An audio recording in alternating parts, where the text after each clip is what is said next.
Oxe, e vinho tinto suave é vinho mesmo, então? Claro que sim. Vinho tinto suave é apenas uma das categorias, um dos tipos de vinho que a legislação brasileira permite serem produzidos.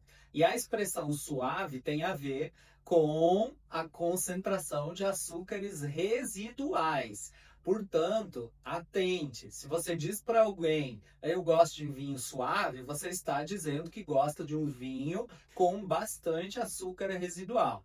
É diferente de você dizer que gosta de um vinho macio, aveludado, que provavelmente será seco e vocês vão ter que se entender no linguajar.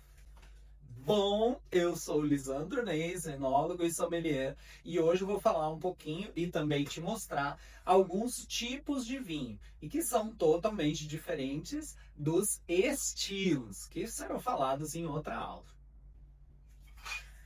O primeiro tipo que eu quero falar para você são dos vinhos que possuem a presença de gás, ou seja, os espumantes. Existem duas técnicas de elaboração. Uma delas, conhecida pelo nome de Charmat, produz os espumantes em grandes recipientes, hein?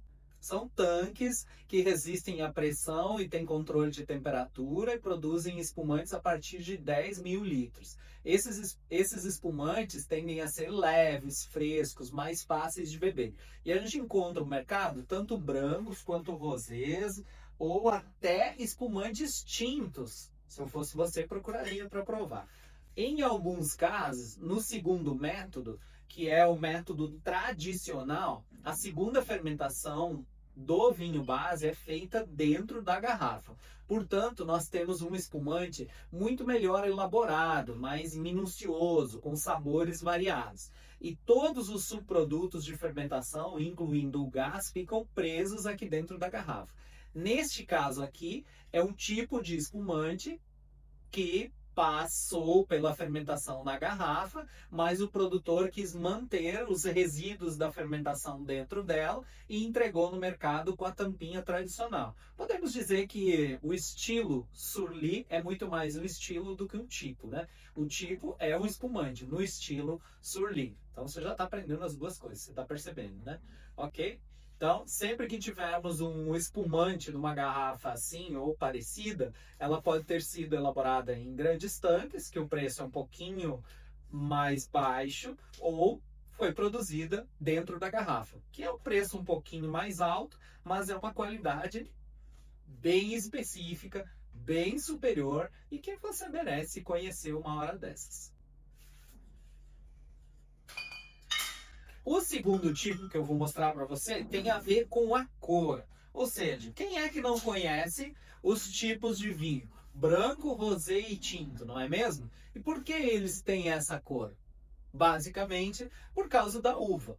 De uma uva branca, a gente só pode fazer um vinho branco, porque a cor essencialmente está na casca e ela só passa para o vinho porque existe uma técnica chamada maceração pelicular.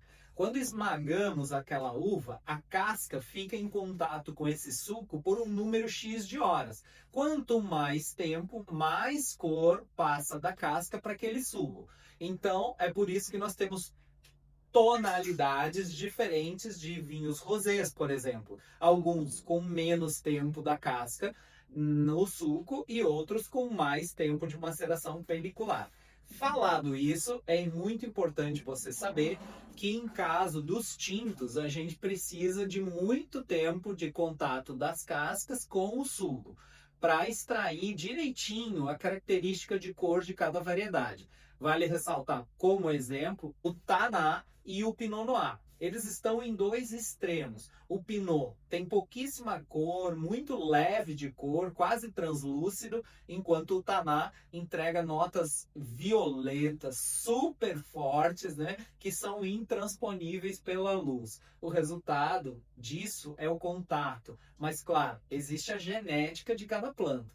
Então, a uva Pinot Noir não possui genética de cor intensa, pelo contrário, possui genética de cor mais leve, rubi e delicada, enquanto o Taná é mais intensidade e personalidade.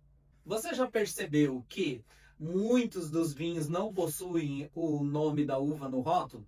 E isso acontece basicamente e principalmente nos países europeus. A França, a Itália, um pouco da Espanha e até Portugal produzem estilos para determinar um padrão de qualidade dentro de cada região.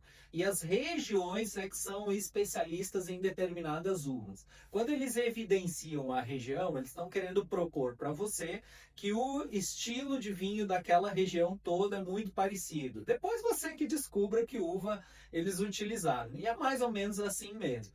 Quando ele evidencia no rótulo o nome da uva, é porque é um produtor que gostaria que o consumidor que curte aquela uva identificasse o produto dele na prateleira. Essa é uma visão um pouco mais moderna, que começou lá nos Estados Unidos por volta de 1980. Com produtores colocando no rótulo de seus vinhos o nome da uva, provocando o mercado europeu. Embora isso tenha sido lá na época uma provocação, tomou conta dos países que nós chamamos do Novo Mundo, que são todos os países do hemisfério sul, mais os Estados Unidos. Então estamos falando de Austrália, Nova Zelândia, África do Sul, Brasil, Argentina, Uruguai, Chile e alguns outros também que já produzem vinho, como a Colômbia, por exemplo. Bom, nesses casos, a gente vai ter sempre o nome da uva evidenciando. Aqui no Brasil, a legislação obriga que o produtor que queira colocar um nome no rótulo precisa ter no mínimo 85% daquele vinho dentro da garrafa. Isso mesmo, no mínimo 85%. Não temos garantia de que este vinho é 100% daquela uva, a menos que conheçamos a uva Pinot Noir com excelência e saibamos que todas as características dela estão intrínsecas nesse vinho. Aí são outros 500. Você passa a entender um pouco mais e consegue descobrir quais são os produtores que fazem misturas de uvas abaixo dos 15% ou bebe e seja feliz sem conhecimento algum.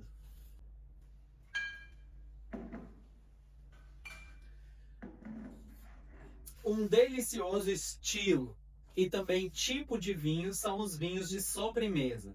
É uma categoria que possui bastante açúcar residual e natural, exatamente. Um dos mais conhecidos é o tipo fortificado, que são os vinhos do Porto. Eles possuem adição de álcool vínico em um determinado momento do processo de elaboração. O resultado disso é um vinho tinto, bastante encorpado, com muito sabor doce, bastante personalidade no paladar e 19,5% de grau alcoólico. Portanto, é um vinho digestivo, é um vinho de contemplação, é um vinho de meditação pós-refeição. Serviço dele em copo pequeno, um vinho um pouco mais fresco, né? E basicamente uma dose menor do que o vinho tradicional. Muito bem, hoje você aprendeu um pouquinho sobre os tipos de vinho e espero que isso tenha clareado a sua mente. Mas, obviamente, você deve ter ficado com algumas dúvidas sobre o estilo dos vinhos. Então, no próximo vídeo, a gente vai falar sobre os estilos de vinho. Tipos são técnicos precisos, autorizados em legislação. Estilos têm a ver com as técnicas aplicadas sobre a uva e sobre o vinho para ter um resultado final que vai ser especial. Eu espero você. Até lá.